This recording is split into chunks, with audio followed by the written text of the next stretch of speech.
yaitu menyembah dalam roh, ya, menyembah dalam roh, berdoa, khusus doa. Ada gereja kekhususannya itu praise and worship, pujian penyembahan.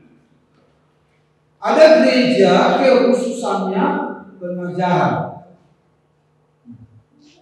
Ada gereja kekhususannya menginjil. Jadi semua ini harus ada dalam sebuah gereja, tapi ada memang kekhususan. Tidak ada yang salah di situ. Tidak ada yang salah di situ. Hanya Tuhan memberi kekhususan ke gereja itu sesuai dengan yang diberikan Tuhan kepada gembala itu. Tetapi yang menjadi masalah adalah ketika seseorang datang ke satu gereja hanya untuk mencari nubuat, maka dia akan mengatakan gereja A nggak ada nubuat, nggak ada pesan Tuhan. Gereja B nggak ada pesan Tuhan. Hanya gereja ini yang ada nubuat, pesan Tuhan. Padahal nubuat itu adalah di bawah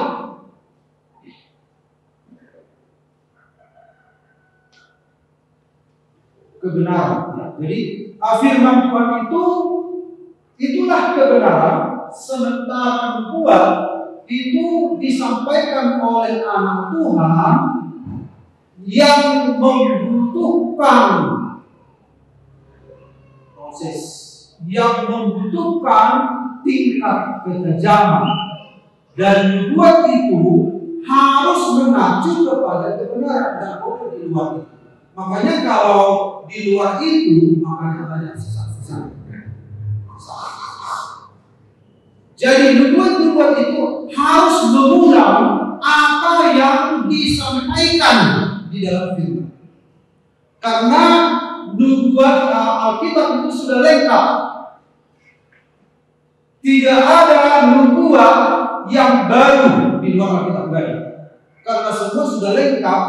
Kalaupun ada nubuatan karena karunia roh, itu hanya membangkitkan kebenaran yang ada untuk mengingatkan bahwa ini yang terjadi. Itu diangkat dari kebenaran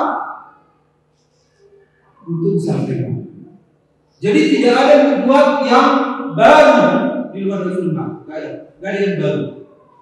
Jadi nubuat karena karunia roh itu adalah penegasan dari firman yang sudah. Nah, kalau begitu, apa yang ingin diberitakan kepada hal-hal yang akan datang? Mari kita lihat Bapak Ibu di sini.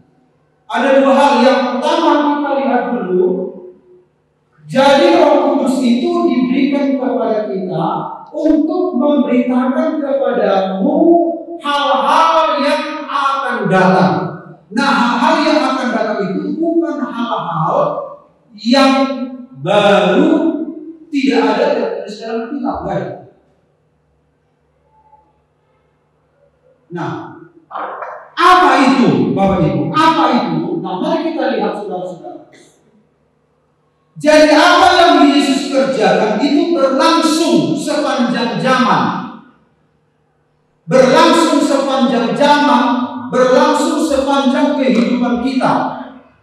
Jadi walaupun Yesus mati di salib 2000 tahun yang lalu selesai, itu berlangsung terus kuasanya, pekerjaannya sampai di hari-hari yang akan datang. Nah, seringkali kita ketika Yesus sudah mati 2000 tahun yang lalu, kita mengikut Tuhan, lalu kita tidak tahu menahu lagi tentang kematian Yesus. Untuk apa dia mati? Kita nggak peduli lagi. Padahal kematian Yesus itulah yang selalu yang membuat kita bisa menjalani hidup ini berdasarkan apa yang Yesus lakukan. Nah, mari kita perhatikan Bapak Ibu. Ini adalah Allah, saya tunjukkan sini, Allah yang bercahaya ini. Jadi apa yang Roh Kudus beritakan, hal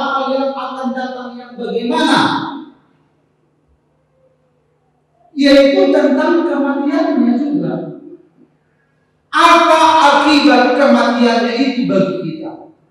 Apa akibat kematiannya itu bagi orang yang percaya kepadanya di hari yang akan datang? Jadi dari ketiga hal inilah berpatokan semua masa depan kita. Kematian, kebangkitan, kenaikan. Jadi kalau Bapak Ibu mendengarkan nubuatan itu berkisar di ketiga kejadian ini. Nah, mari kita lihat tentang kematian Yesus. Kebetulan kita menghadapi perjamuan kudus. Bapak Ibu Saudara, ini adalah manusia-manusia ya. Kalau bisa lihat, Bapak Ibu bisa lihat dari belakang. Kecuali ya, ini manusia ini apa?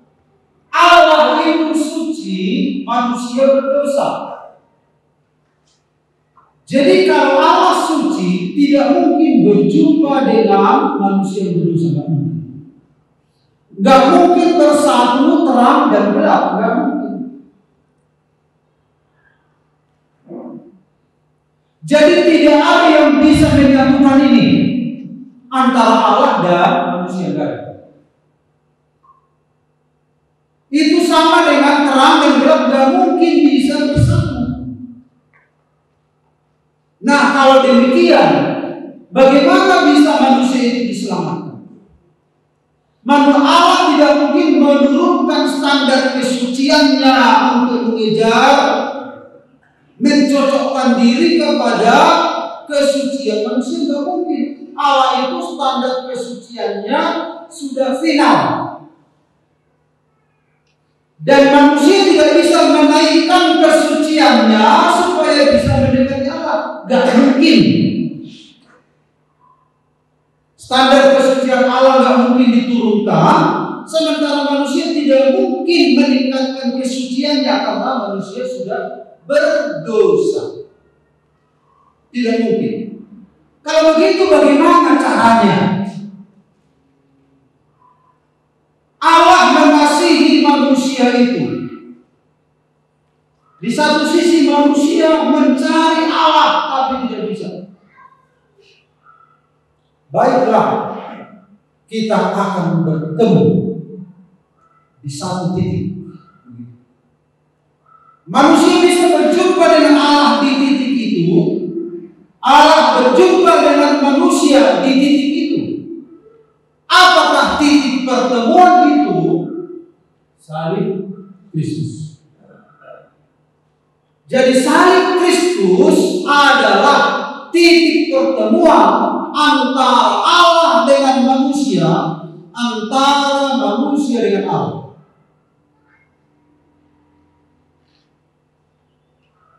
Jadi tidak ada perjumpaan manusia, agama lain pun tidak bisa menjumpai Allah yang suci kalau tidak ada tempat perjumpaan itu. Tempat perjumpaan itu adalah salib Kristus. Jadi Roh Kudus itu akan memberitakan kepada kita hal-hal yang akan datang. Apa akibat dari perjumpaan itu?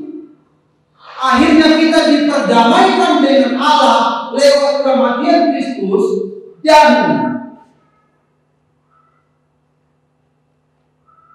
keyakinan akan apa yang Yesus kerjakan itulah yang menjadi bekal kita di dalam perjalanan untuk melanjutkan perjalanan kita sampai akhir hidup kita. Jadi perdamaian dengan Allah itulah yang membekali kita di sepanjang perjalanan kita. Kita menyadari penerimaan Allah di sepanjang perjalanan kita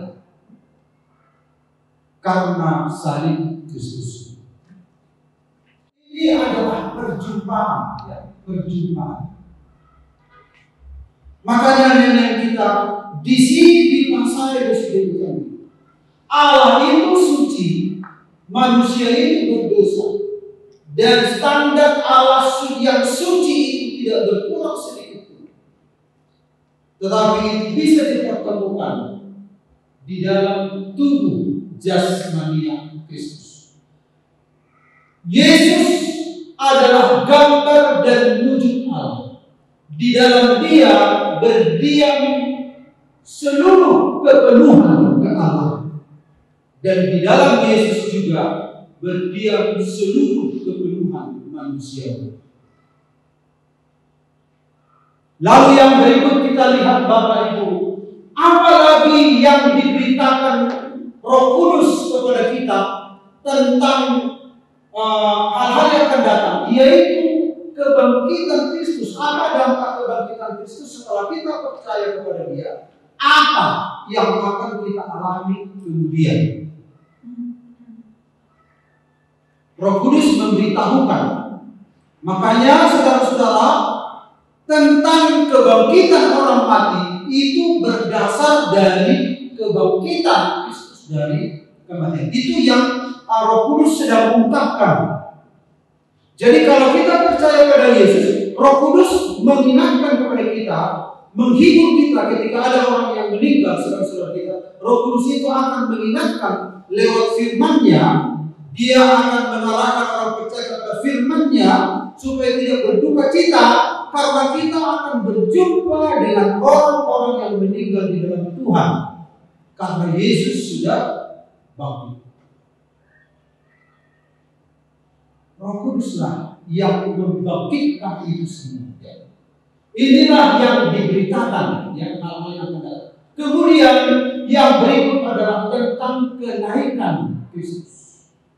Tentang kebangkitan Kristus, kita akhirnya dilahirkan kembali.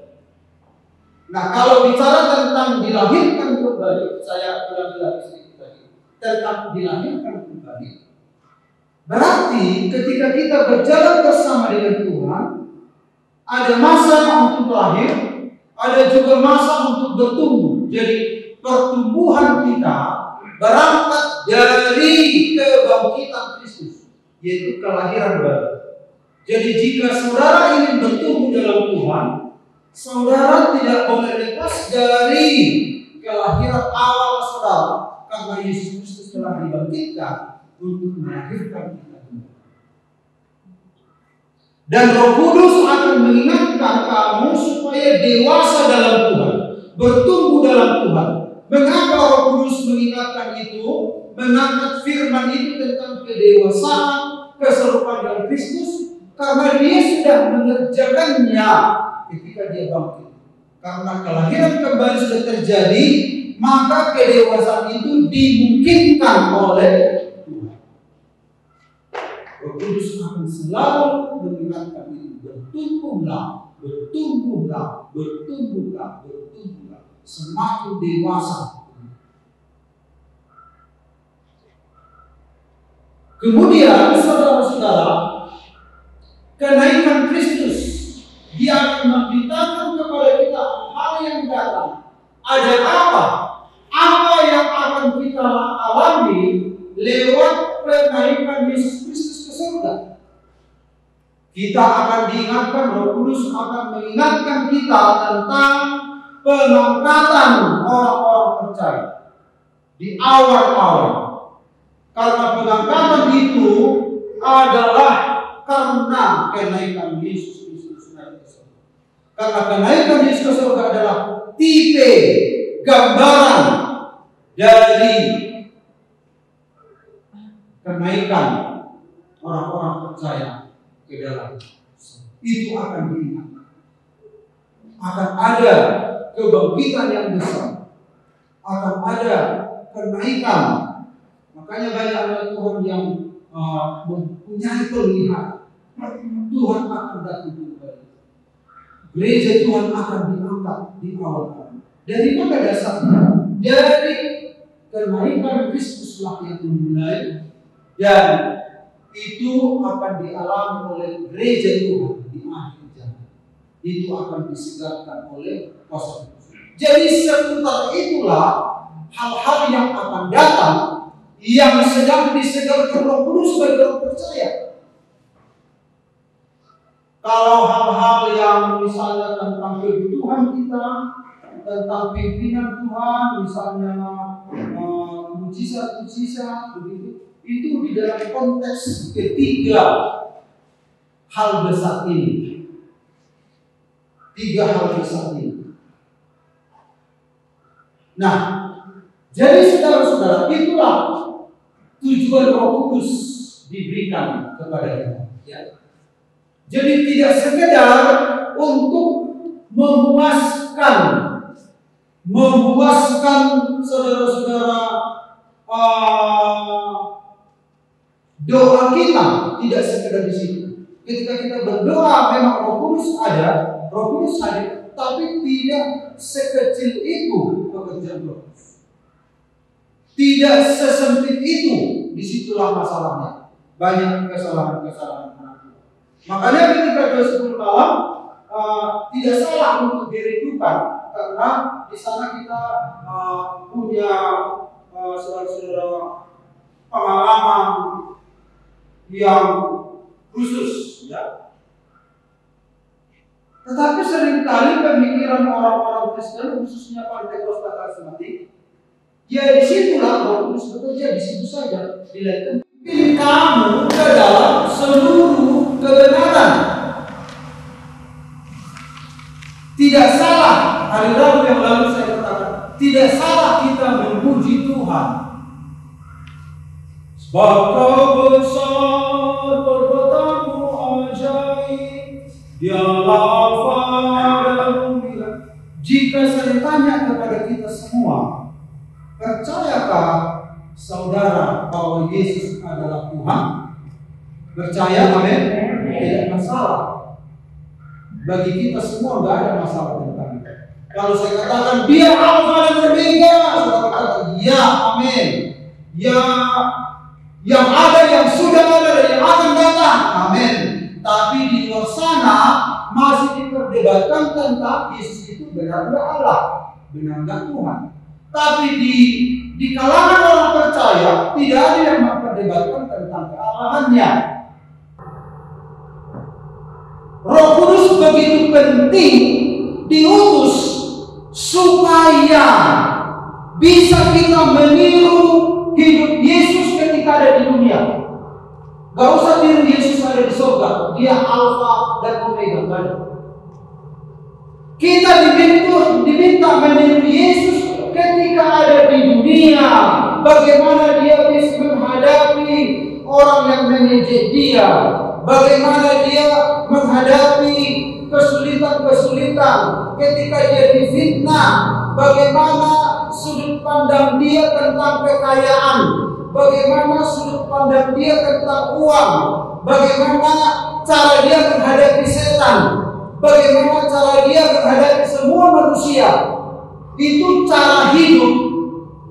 Tidak ada seorang pun yang bisa berhasil melakukan, hanya Yesus. Nah, makanya Roh Kudus datang supaya kita hidup seperti Yesus. Yesus yang ada di dunia. Tidak mungkin Allah, tidak mungkin kita memuji Tuhan. Bapa besar, Engkau dahsyat, Engkau jahat. Ya, dahsyat, Engkau jahat. Lalu Dia mengabaikan hidup kita. Yang diinginkan, gak ada yang meragukan tentang siapa aku.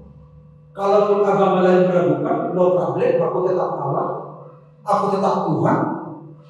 Apapun yang mereka katakan, aku tetap Tuhan. Tidak ada yang berkurang dari diriku kalau mereka katakan aku manusia. Kalau mereka katakan aku bukan Tuhan, gak ada yang berkurang, aku tetap Tuhan.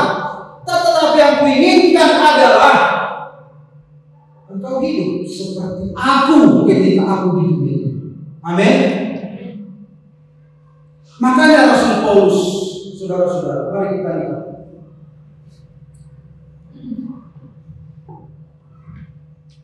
Rasul Paulus adalah rasul yang luar biasa. Mari kita lihat, saudara-saudara, dalam 2 Korintus 12 ayat 1 sampai 6. Tolong dulu ajar baca dengan suara kuat dan pelan. 2 2 Korintus 12 ayat 1 sampai 6. Ya. 2 Korintus 12 ayat 1 sampai 6. Ya.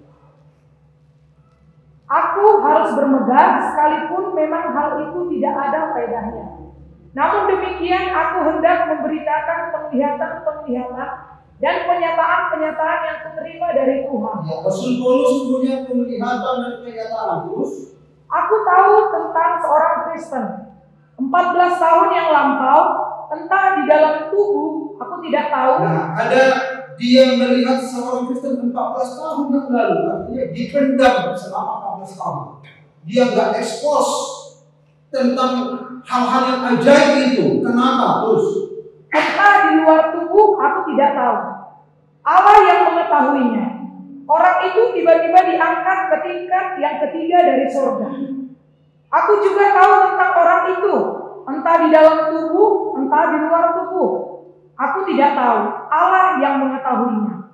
Ia tiba-tiba diangkat ke Firdaus dan ia mendengar kata-kata yang tak terkatakan, yang tidak boleh diucapkan manusia. dia dibawa Tuhan ke Firdaus. Dia melihat hal yang ajaib, yang luar biasa. Tapi itu sebagai seorang anak Tuhan, dia tidak ekspos itu. Tapi apa maksudnya? Dia tidak memberitakan itu, padahal itu bisa menaikkan kelasnya, bisa menaikkan harga dirinya sebenarnya. Tetapi dia memutuskan tidak.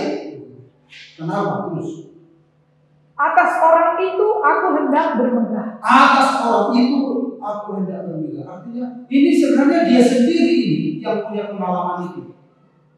Jadi dia melihat dirinya sendiri, wow, luar biasa.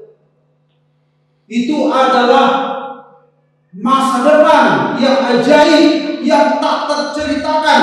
Itu dikerjakan oleh kematian, kebangkitan, dan kenaikan Kristus. Teruskan.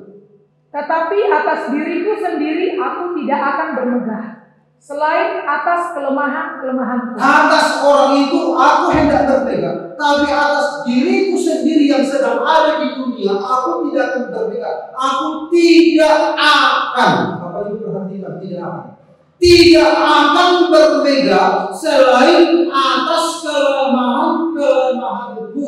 Terus. Sebab sekiranya aku hendak bermegah juga, aku bukan orang bodoh lagi. Andai kata dia bangga, dia bukan orang bodoh. Jadi dia memendam kesaksian itu bukan karena kebodohannya, tapi karena kecerdasannya, karena pertimbangan yang matang. Terus, karena aku mengatakan kebenaran, tetapi aku menahan diriku supaya jangan ada orang yang menghitungkan kepadaku lebih daripada yang mereka lihat padaku atau yang mereka dengar daripadaku. Supaya jangan ada orang yang menghitungkan kepada lebih daripada yang mereka lihat padaku. Jadi Paulus itu sedang memperagakan apa yang sedang dilakoni Yesus. Oke lah, aku akan ke sana, tapi aku sedang di sini. Roh Kudus diberikan kepadaku untuk hidup seperti Yesus di tengah-tengah dunia ini. Bagaimana dia menjalani fitnah, bagaimana dia ketika diejek, bagaimana ketika dia disebut orang yang dirasuk setan. Dalam segala hal dia disamakan dengan kita, hanya tidak berbuat dosa. Bagaimana caranya supaya tidak berbuat dosa? Yesus memperagakan begini loh, anak-anak. Jadi Yesus itu adalah patron, standar manusia yang harus diikuti oleh orang yang percaya. Makanya orang percaya itu disebut manusia Allah.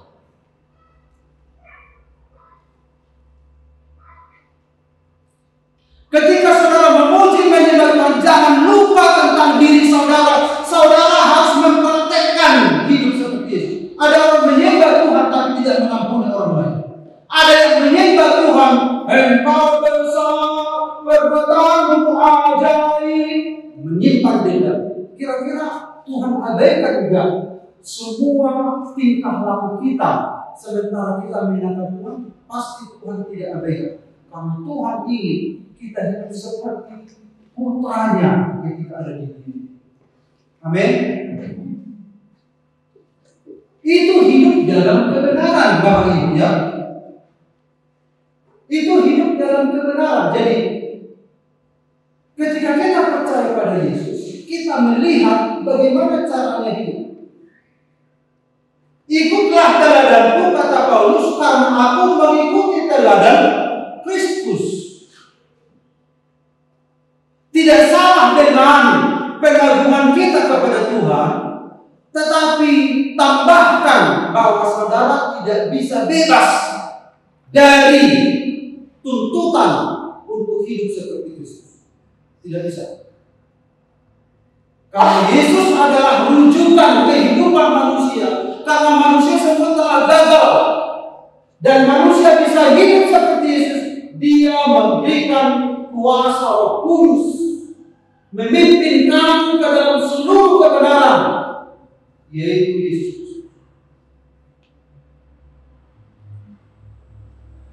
Jadi ada tambahan pemikiran sekarang. Amin. Amin. Ketika saudara melayani Tuhan, memuji menyembah Tuhan, Paulus langsung sebentar aku. Jangan sampai orang katanya di sini, saya ulangi lagi, supaya jangan ada orang yang menghitungkan kepada lebih daripada yang mereka lihat. Jadi pengalaman spiritual kita tidak boleh, saudara-saudara, membatalkan untuk hidup seperti Kristus. Supaya kita menjadi serupa dengan Kristus.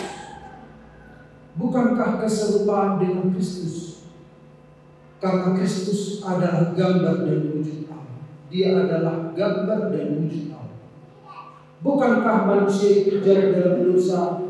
Bukankah Allah berkata, marilah kita ciptakan manusia segambar dan serupa dengan kita. Manusia itu jatuh dalam dosa. Kemudian datanglah Yesus Kristus yang adalah gambar dan wujud Allah.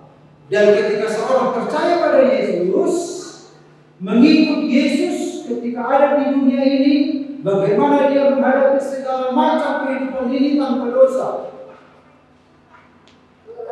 Kita diminta untuk hidup seperti ini. Oke lah, kita nggak mungkin bebas dari dosa karena latar belakang kita. Tetapi saudara-saudara, Tuhan minta kepada kita untuk meningkat.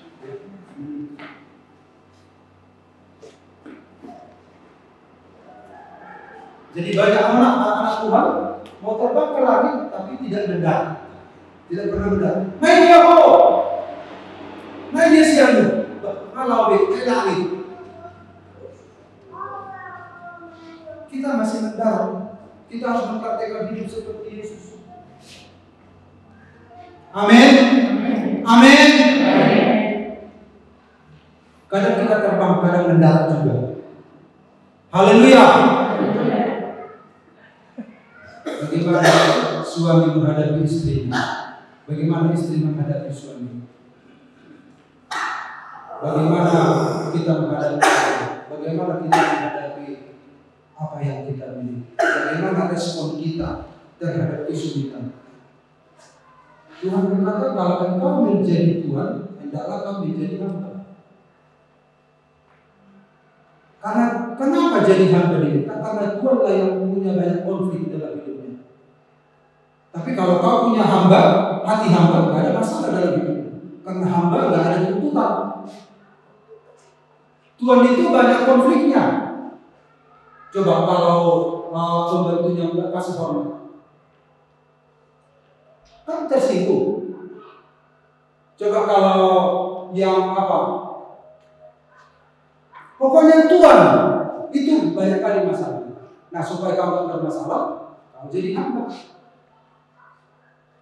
Untuk kau naik, kau harus turun. Begitulah cara Yesus untuk menghadapi kesulitan ekonomi. Panenlah mudah. Mereka tidak menanam, tidak menabur, tapi Bapa di surga pelihara. Itu yang sedang diajarkan Yesus bagi kita menghadapi hidup ini, realita hidup ini. Dan kita pasti berkemenangan karena Roh Kudus ada dalam hidup kita. Amin. Kita pasti berkemenangan.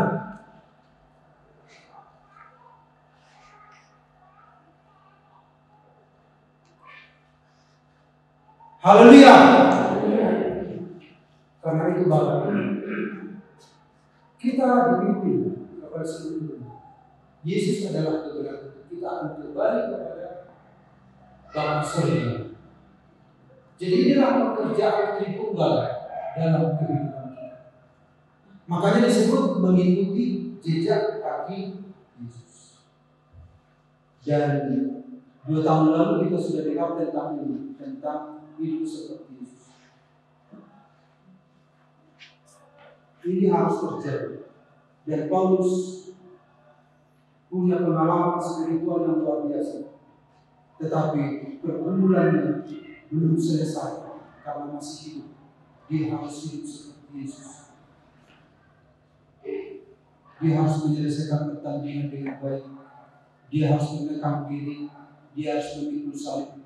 Ada banyak orang terbang ke langit tapi tidak memikul salib, tidak mengekang diri. Bagaimana dia berdoa seperti malaikat, tetapi berbeda semua. Oh haleluya, puji Tuhan, luar biasa. Tapi di rumah Pak, ibu rabu-rabu sudah. Di situ masalahnya.